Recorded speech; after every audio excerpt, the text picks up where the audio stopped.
এবারে ডেঙ্গু পরিস্থিতির খবর জানবো। নারায়ণগঞ্জ থেকে আমাদের সাথে সরাসরি যুক্ত হচ্ছেন আহসান সাদিক। আহসান,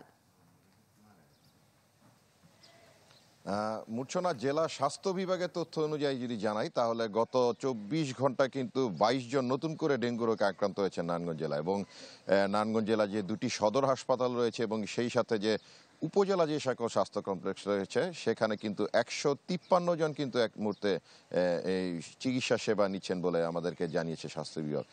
এবং সেই সাথে যদি জানাই তাহলে গত ডিসেম্বরে গতকাল পর্যন্ত কিন্তু 156 জন কিন্তু ডেঙ্গু রোগী কিন্তু আসলে নারায়ণগঞ্জে এই মোট হাসপাতালে কিন্তু মোট আক্রান্ত হয়েছেন। এবং আরেকটি বিষয় হচ্ছে যে নারায়ণগঞ্জে যে ডেঙ্গু রোগের যে নির্মূলের ব্যাপারে সেটি ব্যাপারে কিন্তু জেলাবাসীর কিন্তু একটু অভিযোগের তিগিরি হয়েছে এবং তারা যেটি জানাচ্ছেন যে আসলে এডিস মশা নিধনের জন্য যে পরিমাণ আসলে সন্তোষজনক কার্যক্রম থাকার কথা সেটি কিন্তু আসলে তারা বছর শেষের খুশি নগদে হবে বেশি। নগদ পেমেন্টে নির্দিষ্ট ক্যাটাগরির কেনাকাটায় 300 টাকা পর্যন্ত ক্যাশব্যাক।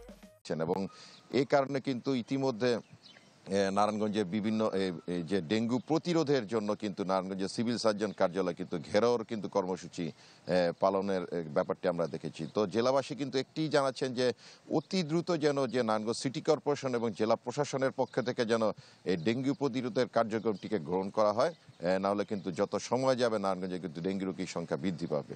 তো এই হচ্ছে আসলে মূর্ছনা নারায়ণগঞ্জ থেকে সর্বশেষ। আহসান, আপনাকে ধন্যবাদ। দর্শক, নারায়ণগঞ্জ থেকে আহসান সাদিক আমাদের সাথে যুক্ত হয়েছিলেন, জানাচ্ছিলেন সেখানে ডেঙ্গু পরিস্থিতি সবশেষ কি অবস্থা।